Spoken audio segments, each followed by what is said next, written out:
ఏదైనా ఉంటే అందులో 250 పిల్లర్లు ఉంటాయి, 250 300 ఉంటాయి. కాళేశ్వరం ప్రాజెక్ట్ అంటే ఒక ఆట బొమ్మ కాదు. 3 బ్యారేజీలు ఉంటాయి గోదావరి మీద, 200 కిలోమీటర్ల టన్నెల్స్ ఉంటాయి, 1500 కిలోమీటర్ల కాలువ ఉంటుంది, ఒక 19 సబ్స్టేషన్లు ఉంటాయి, ఒక 20 రిజర్వాయర్లు ఉంటాయి. ఇదంతా కాళేశ్వరం ప్రాజెక్ట్ కాదట. ఒక 2-3 పిల్లర్లు కుంగిపోయినాయి. ఎన్నిసార్లు కుంగిపోలే? నాగార్జున సార్లు కుంగిపోలేదా? కడెం ప్రాజెక్టు గేట్లు కొట్టుకపోలేదా? మొన్నటిదాకా మూసీ ప్రాజెక్టు గేట్లు చక్కగా ఉండేదా? కొట్టుకపోలేదా? ఏదైనా పోతే సదరాలు దాన్ని మంచిగా చేయాలి, తొందరగా మంచిగా చేసి రైతులకు నీళ్ళు ఇవ్వాలి. కానీ మేము మేడిగడ్డకు పోతాం, బొందలగడ్డకు పోతాం, ఇదా రాజకీయమా? ఇది తెలివి అనిపించుకుంటుందా? ఇవి కాదు కావాల్సింది, రాష్ట్రానికి ప్రజలకు కావాల్సింది. ఓ లోడొచ్చు, వాళ్ళు గెలవచ్చు, ఎవరికి శాశ్వతం కాదు. మళ్ళా డబల్ స్పీడ్తో మేము అధికారంలోకి వస్తాం.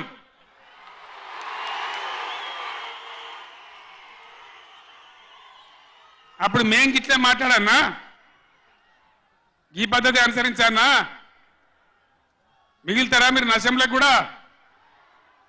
ఈ అహంకారంతో, దుర్మార్గమైన విధానంతో నదుల నీళ్ళ మీద నీకు అవగాహన లేదు. నన్ను అడిగినట్టు నేను చెప్పు కదా, అడిగే సంస్కారం ఉండద్దా? తెలివి ఉండద్దా?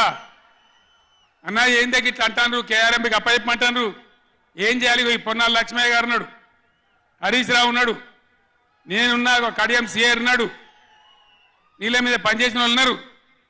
ఎవరిని అడిగినా చెప్పుతుంటాం కదా. మీకు తెలివి లేకపోతే అప్పచెప్పుడు, ఆగమవుడు, బడ్జెట్ ఆపి తీర్మానం పెట్టుడు. నేను ఒక్కటే మాట మీతో చెప్తున్నా, దయచేసి. నిన్న కూడా అన్నాను నాతో హైదరాబాద్లో, సార్ అసెంబ్లీలో తీర్మానం అయిపోయింది కదా, ఇంకా నల్గొండ, చెలో నల్గొండ ఎందుకని. అసెంబ్లీలో తీర్మానంతో అయిపోదు, చెలో నల్గొండతో కూడా అయిపోదు. దయచేసి ఎప్పటికప్పుడు కృష్ణా నదిలో బ్రిజేష్ ట్రిబ్యునల్లో మన వాటా తేలే వరకు, న్యాయమైన వాటా తేలే వరకు, మన నీళ్ళ హక్కులు మనకు దక్కే వరకు ప్రతి సందర్భంలో ఈ 5 జిల్లాల ప్రజలు, కృష్ణా పరివాహక ప్రాంతంలో ఉన్న 5 జిల్లాల ప్రజలు ఎప్పటికప్పుడు మనం పోరాడడానికి సిద్ధంగా ఉండాలి. ఈ సభ పెట్టి ఇక్కడ నుంచి చెప్తేనే ప్రజలకు అర్థమవుతుందనే ఉద్దేశంతో నేను మీ అందరినీ శ్రమ పెట్టి ఈ సభ పెట్టిన తప్ప ఇది రాజకీయ సభ కాదు. ఇలా ఏ ఎలక్షన్ లేదు, పార్లమెంట్ ఎలక్షన్ కూడా ఇంకా 2 నెలలకు 3 నెలలకు ఉన్నది, ఇప్పటికిప్పుడేం లేదు. నేను ఇలా వచ్చింది రాజకీయాల కోసం కాదు. కాబట్టి దయచేసి మీ అందరిని కోరేది, ప్రజలు ఎప్పటివరకు అయితే మన హక్కుల మీద న్యాయమైన పోరాటాలకు సిద్ధంగా లేకపోతే బొండిగా విసికెత్తారు తప్ప మనకు న్యాయం జరగదు. అందుకని మీ అందరినీ కూడా ఇలా సభలో ఉన్న వాళ్ళను, టీవీలో నా ఉపన్యాసం వింటున్న వాళ్ళను మీకు దండం పెట్టి నేను చెప్తా ఉన్నా, నేను మీ బిడ్డను.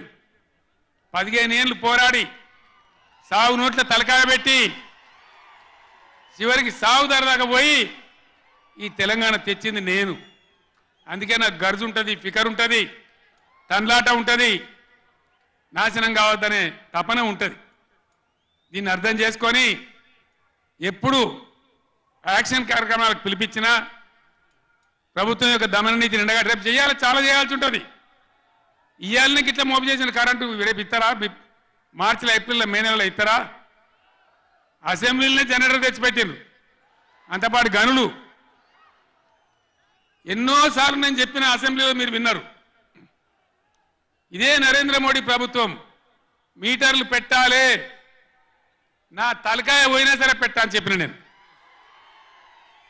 25,000 కోట్ల రూపాయలు ఇయ్యలే మనకి ఇవ్వాల్సినాయి, అయినా పెట్టలే. ఎందుకంటే నా తెలంగాణ రైతులు చెట్టుకోడు గుట్టకోడు అయినరు. హైదరాబాద్ పోయి ఆటో రిక్షాలు నడిపే గతి వచ్చింది. కాబట్టి వీళ్ళు మళ్ళీ ఒక దరికి రావాలి, పల్లెలు పచ్చబడాలి, రైతాంగం బాగుంటే అందరికి పని దొరుకుతుంది, చిన్న రైతు పెద్ద రైతు అందరు బతకాలని చెప్పి ఎంత మంచిగా వచ్చేది రైతు బంధు, ఎంత బ్రహ్మాండంగా వచ్చేది. మీ బ్యాంకులో పడి టింగు టింగుమని మీ ఫోన్లు మోగుతుండే. ఇప్పుడు బ్యాంకులో వడులు లేదు, ఫోన్ మోగులు లేదు. ఏం మోగుతుంది అంటే రోజు అసెంబ్లీలో అరుస్తా ఉన్నారు పనికి మాలిన మాటలు. అంతే కదా, మీరందరూ చూస్తున్నారు కదా.